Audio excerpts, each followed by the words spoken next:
incident could happen on the heels of these two. What kind of measures are in place to prepare for something else that could conceivably happen? Well, I think one of the steps is already being taken. I was at National Airport getting ready to fly to LaGuardia when this occurred. They have shut down air traffic going in and out of the cities.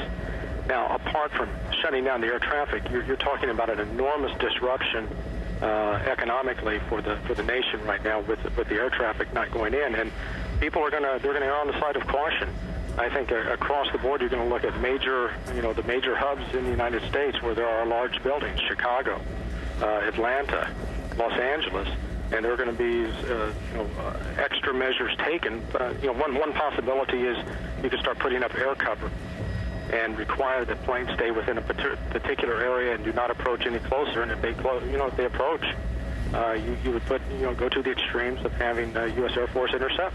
Larry, I wanted to ask you, all morning that correspondents have also been saying, particularly Bob Kerr and Jim Miklashevsky, that there was and Andrea Mitchell, no warning attached to this event. Right. Generally speaking, do we get some kind of, do U.S. officials, government agencies get some kind of warning from a particular group, or is this fairly typical in terms of an event happening without any foreshadowing? No, Katie, this unfortunately is typical. It's only in the movies that you get the advanced warnings. You look at every major terrorist incident against the United States, whether you're talking Pan Am 103, the World Trade Center, the USS Cole bombing, the bombing in Tehran, Saudi Arabia. Okay. Rarely do you get an advance notice. Larry, I'm sorry to interrupt you, but Jim Miklashevsky has some new information at the Pentagon. I hope you'll stand by and continue to talk with us. Mick? Katie, I don't want to alarm anybody right now, but apparently it felt just a few moments ago like there was an explosion of some kind here at the Pentagon. We're on the E-ring of the Pentagon. We have a window that faces out toward the Potomac, toward the Kennedy Center. We haven't been able to see or hear anything after the initial blast. I just stepped out in the hallway. Security guards were herding people out of the building, and I saw just a moment ago as I looked outside, a number of construction workers who have been working here have taken flight. They're running as far away from the building as they can right now. I hear no sirens going off in the building. I see no smoke, but the building shook for just a couple of seconds. The windows rattled, and security personnel are doing what they can momentarily to clear this part of the building. Again, I have no idea whether it was part of the construction work, whether it was an accident, or what is going on. We're going to try to find those details and get them to you as soon as possible.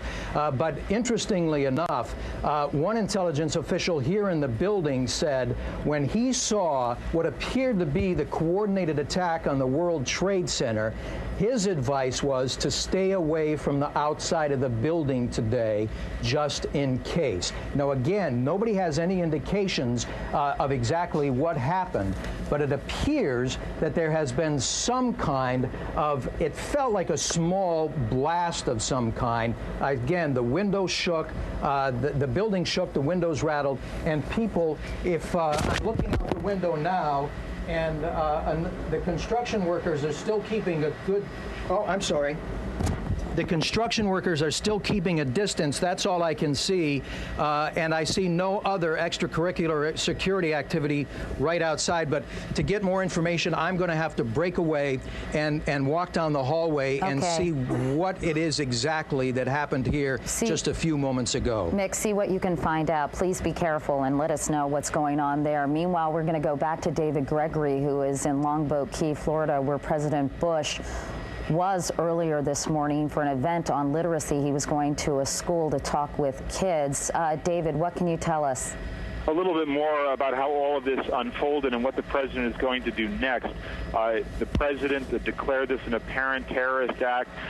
He offered a prayer for the families, promised to hunt down, in his words, the people responsible for this.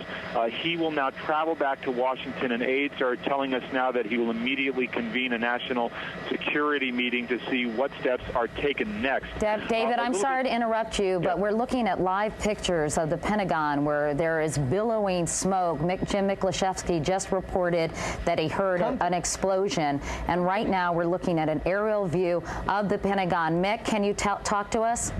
Officially, nobody knows exactly what happened. I think the picture is pretty clear.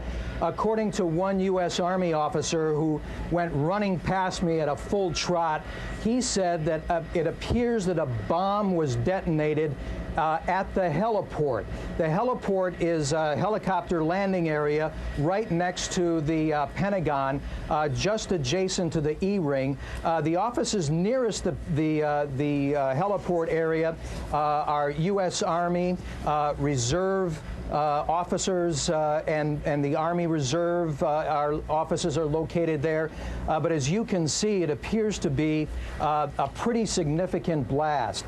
To give you some perspective, we are almost on the opposite side of the building, the world's largest office building. And as I reported to you, we could feel the building shake and the windows rattle. And as I was in the hallway just a few moments ago, I could smell an acrid kind of smoke, the kind of almost what you'd smell when a fluorescent light goes bad, that kind of ballast smell. And authorities are clearing the building. I don't know if you can hear the sirens outside right now, but it appears that in what I think people here in the building are already describing as a highly sophisticated, coordinated attack, not only against the World Trade Center, but against the Pentagon and U.S. military right here in Washington. Tell me again, I worked at the Pentagon as well, and it is a huge building. I mean, it's miles and miles of offices. At what location did this seem to have detonated? It's at the heliport. The heliport, which is as you sit in the Pentagon, you have the Potomac River and Washington, D.C. on one side, and the heliport is located almost exactly on the opposite side of the building, along one of the highways. Easily accessible, even though that they've increased security here significantly at the Pentagon within the past couple of years. Mick, that area. I want to mention to you, Mick, that we are hearing again unconfirmed reports that this was the result of a plane crashing in the area as well.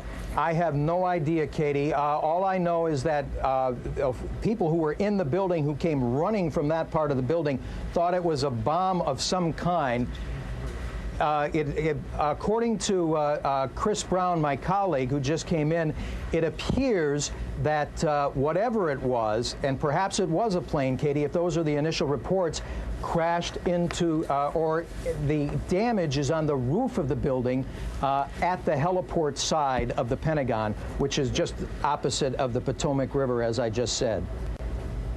We're looking at the White House, Mick, because we are learning that there have been some evacuations from the White House. I'm assuming that everyone is being evacuated from the Pentagon?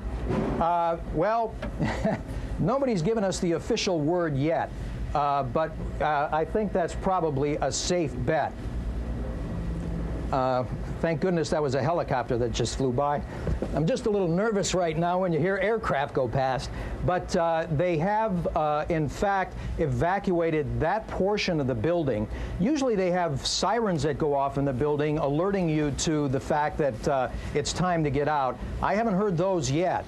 But just judging by the pictures, it's clear that that part of the building that is not damaged, at least, has been evacuated. Like I said, in the hallway, it was pandemonium. People were rushing from their offices, rushing outside. And you're in your office at the Pentagon right now, Mick, reporting to us? I am in the office, but I'm at the opposite side of where this crash occurred. All right. Why don't you see if you can gather some more information? Please, again, be careful, Mick, and we're going to go to Matt, who's going to be talking with Jamie Gangel. All right.